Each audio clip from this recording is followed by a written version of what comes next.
Thank you. Worth it. So Lone Ranger and Tonto were surrounded by a large number of hostile Indians.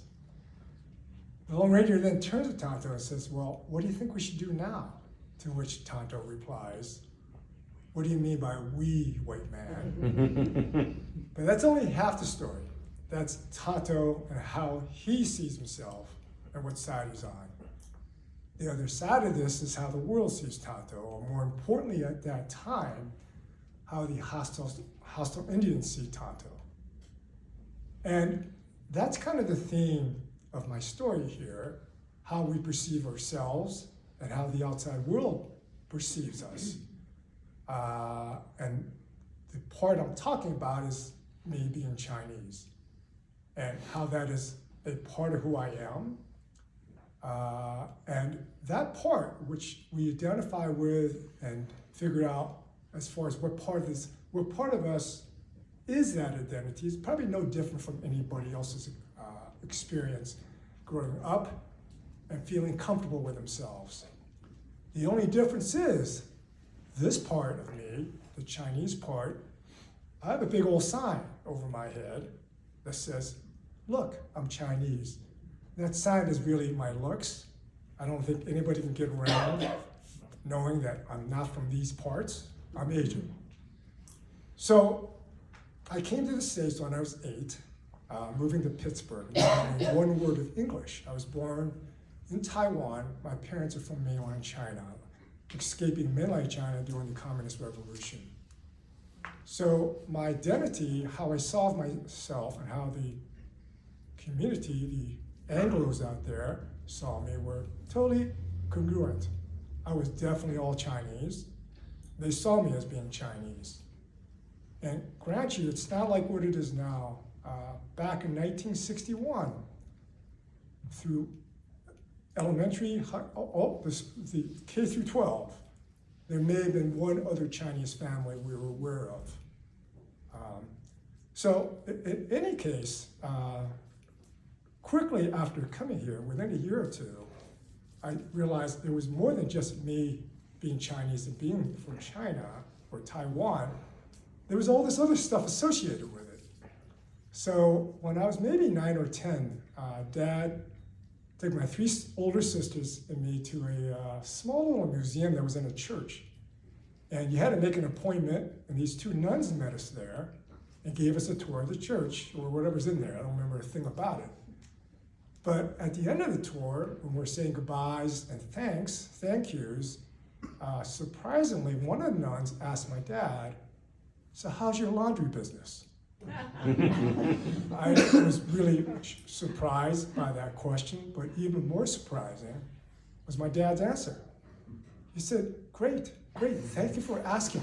Dad was never bothered by this. He was rather amused by it. So in any case, I learned that there's also these stereotypes that come along with me being Chinese in an Anglo world. And through elementary school, junior high, and even high school, I was always self-conscious, not in a negative way, but I realized I was different. I'd walk in the room, and I realized, okay, I'm not like you guys.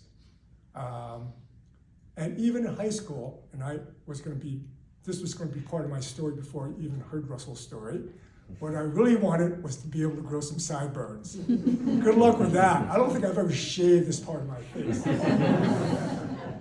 But living here, you obviously get acclimated.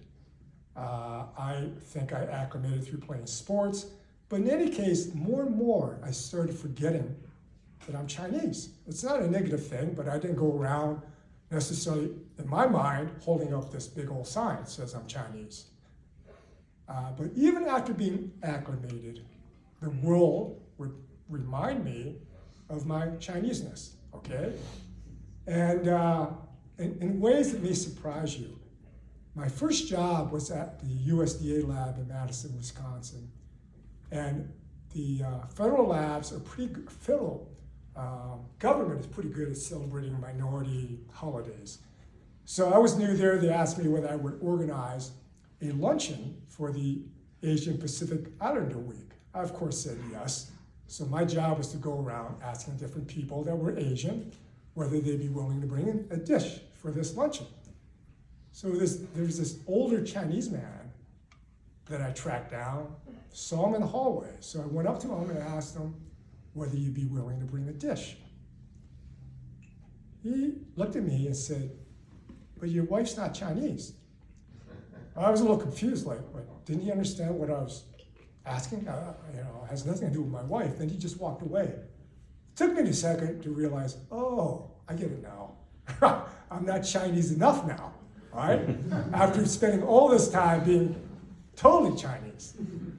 And so I'm reminded here and there, and even recently, when I was at Penn State, a colleague of mine saw me and said, "Hey, Ming, I've got a new student.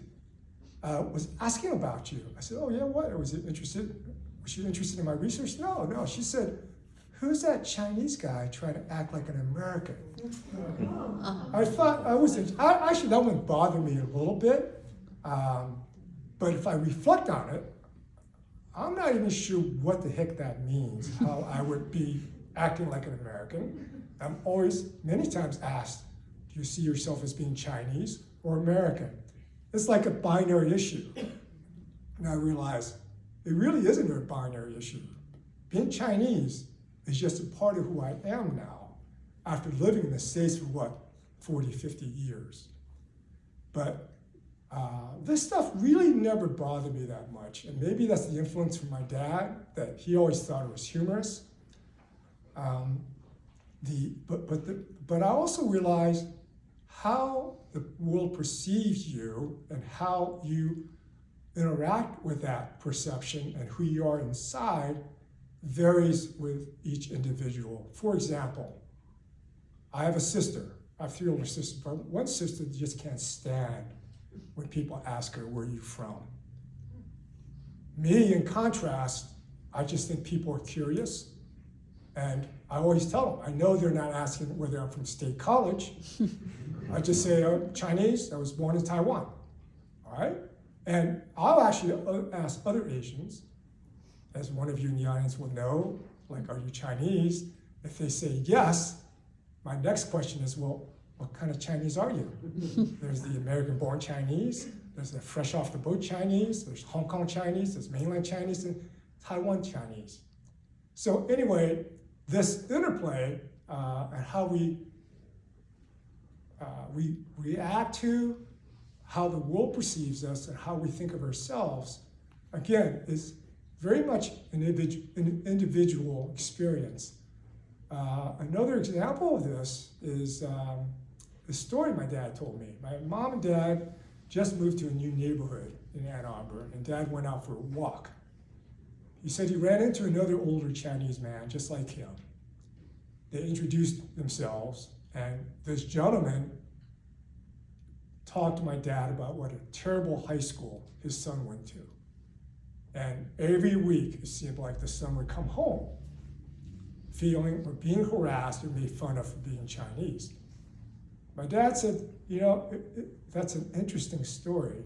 My dad said, I never told this man that I have a son that goes in the exact same high school, all right, the exact same age as one of the most popular kids in the high school.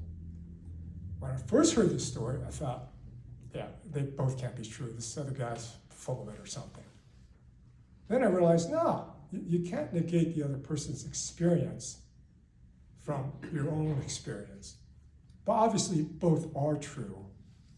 And again, it comes down to how we react, how we receive the external identification process. So,